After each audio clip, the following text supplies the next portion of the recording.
So this morning, I want us to look at a couple of stories from the Bible. Amen?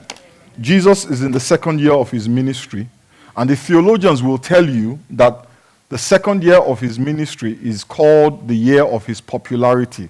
Many of us may not know this, but Jesus Christ only ministered on earth for 3 years. And the second year is called the year of popularity. The first year is called the year of his inauguration. The third year is called the year of opposition. Amen? But in the year of his popularity, what we see in this second year is that crowds, massive crowds, with thousands and thousands of people are starting to gather around him, following him around because they've heard about the things that he's been doing. They've heard about the miracles. They've heard about the people that came out of the grave. They heard about Lazarus. They've heard about the healings. They've heard about, the lame are walking, the blind are seeing, the deaf are hearing. They've heard about how he fed thousands of people with a few loaves of bread and a couple of fish. So they've heard all of these things, and all of a sudden they're gathering around him because they want to experience for themselves those miracles, or at least witness it with their own eyes. Amen? And that's the backdrop to the first story I want to share with us. In the book of Mark, the 4th chapter and the 35th verse. We'll read Mark chapter 4, verse 35 through to verse 40. It says, that day, when evening came, he said to his disciples, let us go over to the other side. Turn to your neighbor and say, let us go over to the other side. So leaving the crowd behind, they took him along just as he was in the boat. There were also other boats with him. A furious squall came up, and the waves broke over the boat, so that it was nearly swamped. Jesus was in the stern, sleeping on a cushion. Tell your neighbor, he was sleeping on a cushion. The disciples woke him and said to him, Teacher, don't you care if we drown? Verse 39, he got up, rebuked the wind, and said to the waves, Quiet, be still. Then the wind died down, and it was completely calm. He said to his disciples, Why are you so afraid? Do you still have no faith? Why are you so afraid? Do you still have no faith? So Jesus is in the boat with his disciples, and the Bible tells us that Jesus fell asleep. Everything is going smoothly, and suddenly a storm breaks out that is so severe, the water is coming into the boat, and so much water is coming into the boat, the disciples are afraid that the boat is going to capsize because there's just too much water coming in. Amen? When you read this story, I want us to remember that these people got into this boat without knowing that a storm was coming. They weren't stupid. Amen? They didn't think to himself, you know what, there's a storm coming. We might capsize. Let's just go ahead and do it. Come on, let's do it. No. They made a decision based on the information they had, as we all do. They assessed the situation. They looked at the sky. It didn't look like there was going to be a storm. So they made a decision that, you know what, it's safe. Let's do this. Amen? But all of a sudden, without warning, without so much as a memo saying there will be a storm, without a weather, what do you call it, amber alert, or what are those alerts we get? Tornado alert. No alerts. They're just in the boat, everything is going well, and all of a sudden, there is a storm. Meanwhile, Jesus is sleeping. In fact, he actually had the presence of mind to get a cushion. That means that he didn't just fall asleep, he planned to sleep. Because you don't, get a cushion. If you go get a cushion, it's because, you know what, I'm tired and I need to sleep. And what I find interesting is the Bible says concerning Jesus, he knows the end from the beginning. So even though the disciples did not know there was a storm, Jesus knew there was a storm. And how did he prepare? By getting a cushion. Amen? So he sleeps. Nothing ever takes God by surprise. God doesn't need any alerts. He doesn't need a weather forecast to let him know that a storm is coming. He knew, and he still got into the boat with those guys, and they still went on the river. Now look at the disciples, how they respond. So Jesus responds to the storm by sleeping. Look at the disciples, how do they respond? They turn to Jesus and say, Teacher. Turn to your neighbor, say, Teacher. Teacher. They said to him, don't you care if we drown? Don't you care if we drown? That was their first reaction. That was their instinctive reaction. Don't you care if we drown? Have you noticed that whenever we are confronted with a challenge, a serious challenge, a boat sinking challenge, the first question some of us will ask is, God, don't you care? Are you blind? Can't you see what is going on? How can you let this happen to me? Don't you know the potential damage that can result as a consequence of this situation? God, don't you love me anymore? How can you sleep through this? You are God. This is not supposed to happen on your watch. Don't you care? When the storms come, many of us will start to doubt the love of God. And the reason why we doubt the love of God during our storms is because we have been taught and we have come to associate the love of God with the absence of storms. If God loves us, there will be no storms. If God loves you, you cannot have a storm. In fact, people don't talk about their storms because they are afraid that you will judge them. So what have you been doing that you are having all these problems? Has anybody ever asked you that question? Say, who did you kill? Who did you offend?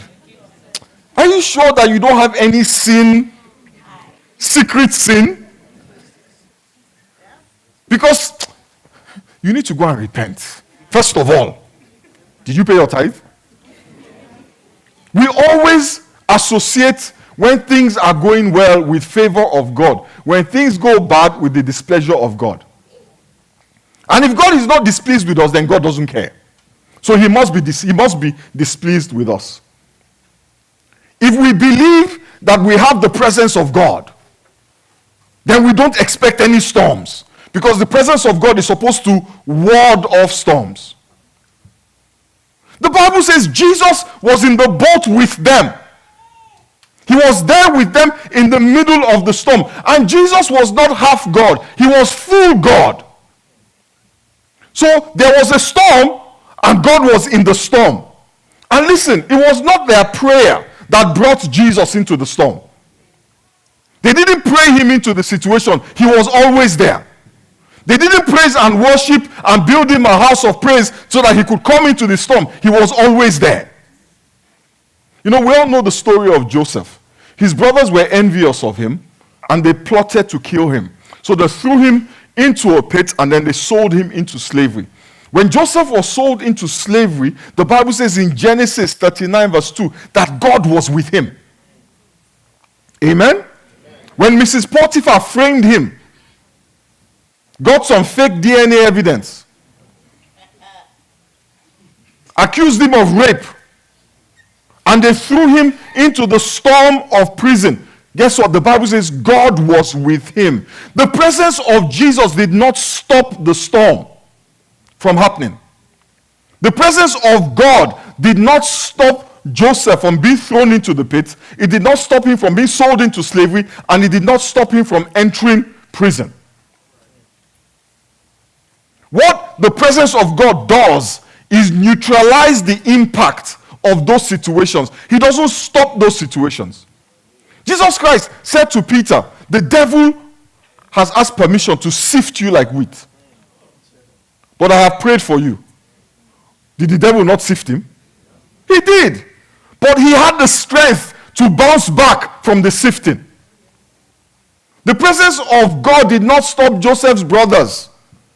But he gave him favor and did not allow him to experience what his brothers intended through their actions. The presence of God turns your storms into ladders. Amen? You know, some of us are running from storms. We're praying against storms. Be careful, you may be praying against your ladders. How many Fortune 500 businesses were started because somebody got fired? Meanwhile, you are praying every day, don't fire me, don't fire me. But at the same time, you are praying, Lord, I want to be the CEO of a Fortune 500. And the Lord said, leave that job. And you're like, Lord, is there anyone else out there? Because guess what? In your mind, what you're seeing is your mortgage. you're thinking to yourself, how am I going to pay this mortgage? You're seeing your car note. But God sees beyond those things. The devil, at his worst, is God's instrument. He just doesn't know it, that he's being used. He's being used to elevate you. He's being used to lift you up, but he doesn't know it. The Bible says if the devil had known, he would not have sent that storm to Jesus on the cross of Calvary. Because the cross became the ladder, the stepping stone, to sitting at the right hand of God. Is somebody hearing me this morning? The enemy may form his weapons, but the promise of God is that they will not prosper in destroying you. The Bible says in Psalm 34 verse 19, the righteous person may have many troubles, but the Lord delivers him from them all. The righteous person, the person who by faith believes in God. The Bible says that Abraham had faith in God and it was accounted to him as righteousness. The righteous person, this is a guy whose heart is full of faith. He has more than mustard seed faith. He has enough faith to be counted righteous. But yet he falls into many troubles. Because we think if you have faith, say, Femi, your faith is too small. That is why.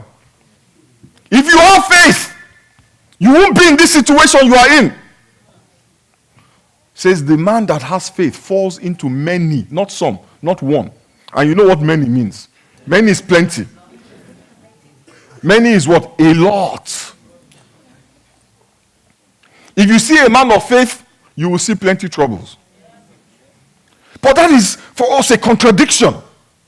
Because our expectation is that if there is faith, then there is no problem.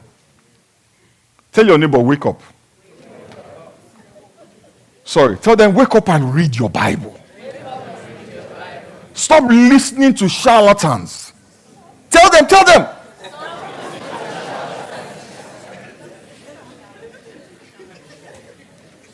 Says the righteous person may have many troubles, but the promise of God is that he will deliver him. You don't need deliverance if you're not in trouble. So when you are singing deliverer, deliverer, my God is awesome. What you are acknowledging is that trouble. Listen, if you are not in trouble, you are going to get into trouble. Somebody's like, I reject that. Be careful. Don't reject it and get a crick in your neck. It is very important that you always remember the promise of God to Israel in Genesis 28 verse 15. It says, I am with you and I will watch over you wherever you go, and I will bring you back to this land. I will not leave you until I have done what I have promised you. Amen. Hallelujah. Amen. Jesus knew what God had promised him. He knew what his purpose was. He knew that he had not yet fulfilled his purpose. This is year 2. Nothing is happening. I am not dying in year 2 because I still have year 3 before the cross. He knew he had not yet fulfilled the reason why he came to this earth. So he knew there was no way he was dying in that storm. So he got a cushion and he slept. Somebody needs to grab a cushion and sleep. Do you know your purpose? Do you know why you are here? When you know, and if you know, you will not be easily moved by the storms of life. If the storms are tossing you around, chances are you have no clue. The title of this sermon should be Clueless. Because we're clueless. And that is why it is critical. It is critical. Tell your neighbor, it is critical that you spend time praying and seeking God to reveal to you what his purpose is for your life. We invest energy and time in praying for things.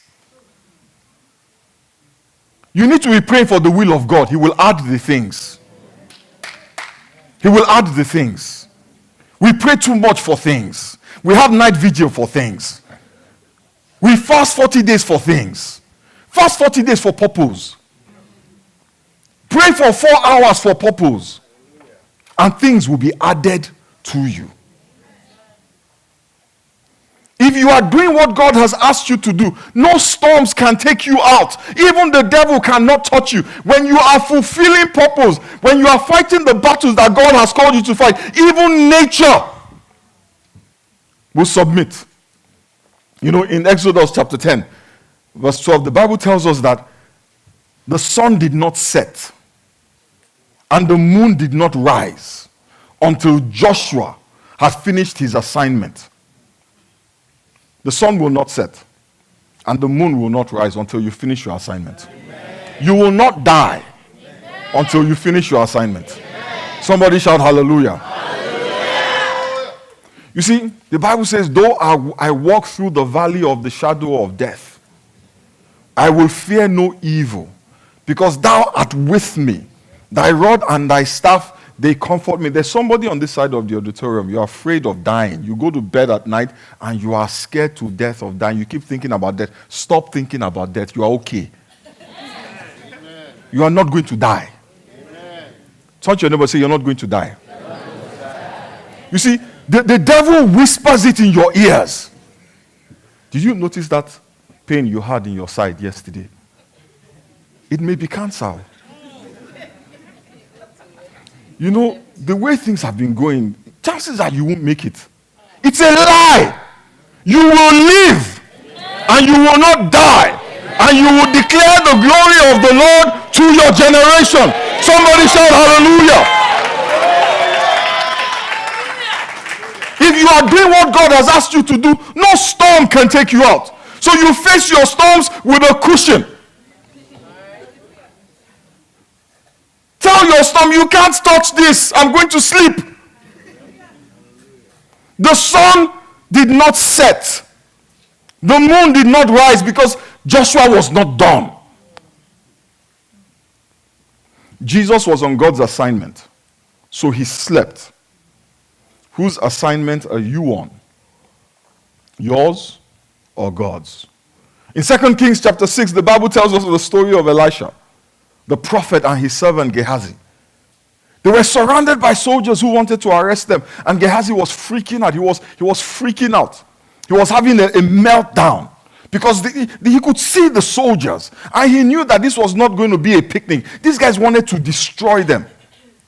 But Elisha was not afraid. So he said to Gehazi in 2 Kings 6 verse 16, he says, those who are with us are more than those who are with them. You know, we have this mental image that there are plenty of demons. And there are plenty of demons. But demons only made up a third of the angels in heaven. Yeah? For every demon, there are 2 angels. It says, those who are with us, they are more than those who are against us. And when Gehazi wouldn't stop freaking out, Elisha said to God, please open this man's eyes. Open his eyes. And the Lord opened Gehazi's eyes. And he saw chariots of fire all around them. The Lord will open somebody's eyes here. Amen. The Lord will open your eyes to his love. Amen. In Hebrews 13 verse 5, he says, never. Touch your neighbor, say never. Never. Don't say it like that. Say it like I'm saying it. Never. You guys, man. So, never. It says, never will I leave you and never will I forsake you. He was emphatic. It wasn't it was a never will I leave you. Never will I forsake you. Somebody shout hallelujah. Hallelujah. This is why Jesus slept in the middle of the storm. He knew and believed the promises of God. Let me take you a little deeper, just a little deeper.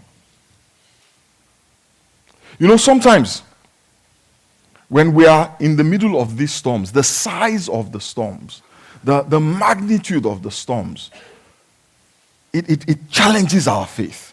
In fact, it actually overwhelms our faith because you're looking at the storm and you're hearing the wind and you're seeing the water rise and you're thinking to yourself, how can this thing be calm? And our faith goes. But the truth is this, we have faith in Jesus.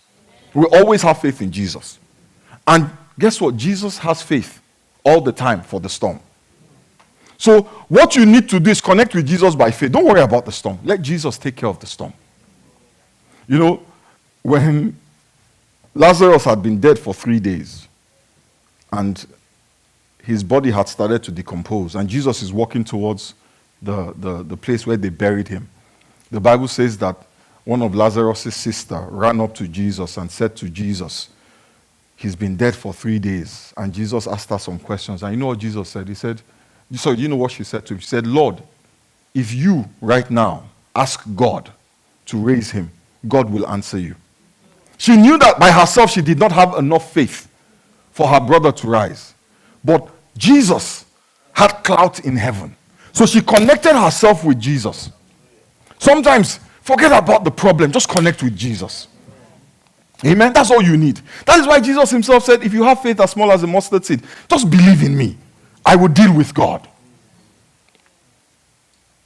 If Jesus is in your boat, you don't need to be afraid of any storms.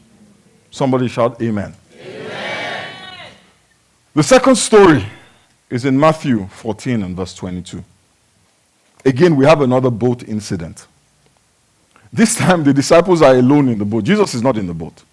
And once again, the water is rough because of the strong winds.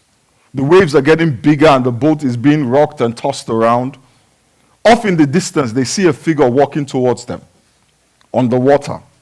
And their first guess is that it's a ghost. Let's quickly read Matthew 14:27. But Jesus immediately said to them, take courage, it is I, don't be afraid. Lord, if it is you, Peter replied, tell me to come to you on the water. Come, he said. Then Peter got down out of the boat, walked on the water, and came toward Jesus. Peter steps out, and he starts walking on water. And if he keeps his eyes on Jesus and not the waves, he's good. Amen? The disciples are caught in another storm. Another storm. What is it with them and storms? Another storm again? In this world you will have tribulation, says the Bible. Not tribulation. Tribulations, S plural, multiples. There will be many storms. Have you ever been in a plane, 35,000 feet, and it drops? Have you ever had that experience? Turbulence, hit some turbulence. Plane just dropped, boom. And it doesn't drop, it drops in such a way that your belly doesn't quite drop with it at the same time. It's like your belly catches up with the rest of your body. And you're thinking, and you grab your seat. Oh, you guys don't have that issue. Me, I struggle. When that happens, I grab my seat. Yeah? And it shakes a bit, you know, and I'm thinking, Jesus, blood of Jesus, blood of Jesus. Blood of Jesus, blood of Jesus. And then it levels off. It stops. It stops. And I'm just like, thank you, Jesus. Thank you, Jesus. Because in my mind, I'm thinking, I survived. It's over. And then it goes for like maybe 20 minutes. Then it starts to shake again. And I'm like, why? Once is enough. Then it drops again. That is turbulence. That is what happens when you're flying around at 25,000 or 35,000 feet. The plane may hit turbulence.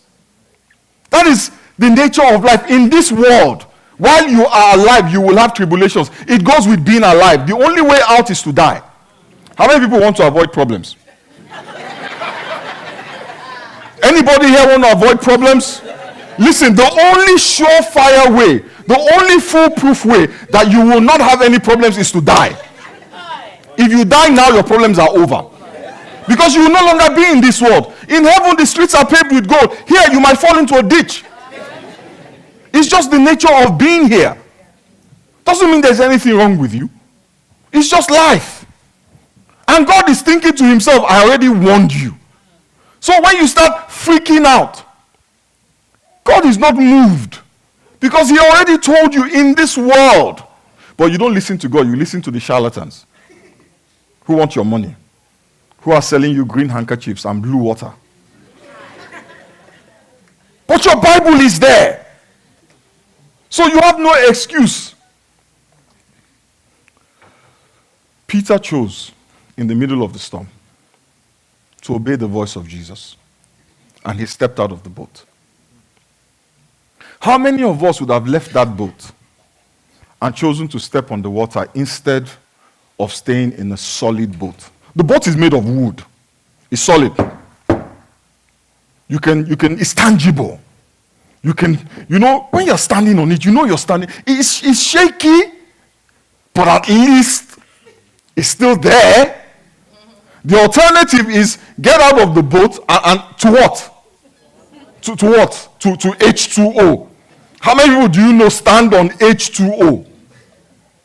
The boat is certainty. The water is uncertainty. Staying in the boat is risky, yes, but stepping into the water is madness. Many of us would have thought Peter was foolish and irresponsible. How do you leave the certainty of the boat, of the solid boat, the comfort of your friends, to step on water? Besides, are you sure that was Jesus and not a ghost? The only person who thought it was Jesus was Peter. All the other disciples thought it was a ghost. The challenge we have is that sometimes when we hear the voice of Jesus, we're not sure if we're hearing a ghost. And when that voice is asking us to do something that makes us vulnerable, then we're even less sure. It's almost as if the riskier the instruction is, the more we question the voice. If we heard a voice now, as you're sitting here, a voice says to you, turn to your neighbor, give them $1. Just $1. 90% of us will just bring out the dollar without thinking. If that same voice that you just obeyed, because you were so sure it was God, suddenly said, in addition to that $1, give them all your tax returns.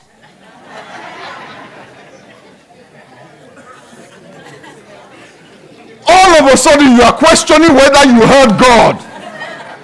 All of a sudden, is that a ghost?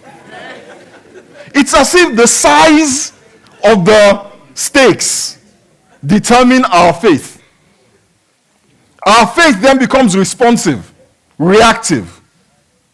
The stakes were very high for Peter, but he chose to move toward Jesus rather than stay in a sinking boat with his boys. Sometimes for you to escape the storms, you must leave your squad with their unbelief, their cynicism, their street smarts, and move toward Jesus. Sometimes you cannot keep the two. I'm almost done. You cannot keep the two. And too many of us are trying to keep the two. We want the squad, but we also want Jesus. You want Jesus, you got to get out of the boat. And if the squad is not hearing his voice, then you leave them in the boat. Peter chose Jesus. Who will you choose? If you want to walk on water, you must get out of the boat and walk towards Jesus. Jesus is the only answer, is always the answer to the storms of life. I don't know what storms you are going through right now, but I can tell you what I know. Jesus loves you. The Bible says in Isaiah 43 verse 2, when you go through deep waters, I will be with you. When you go through, touch your neighbor, say go through. When you go through rivers of difficulty, you will go through rivers of difficulty. You will not drown. When you walk through the fire of oppression, you will not be burned up. The flames will not consume you. Somebody say amen. Amen. Let us bow our heads and pray.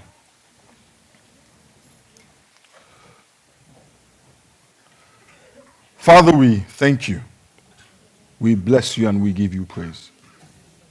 Almighty and ever-living King, there is no one like you. Who is like unto thee?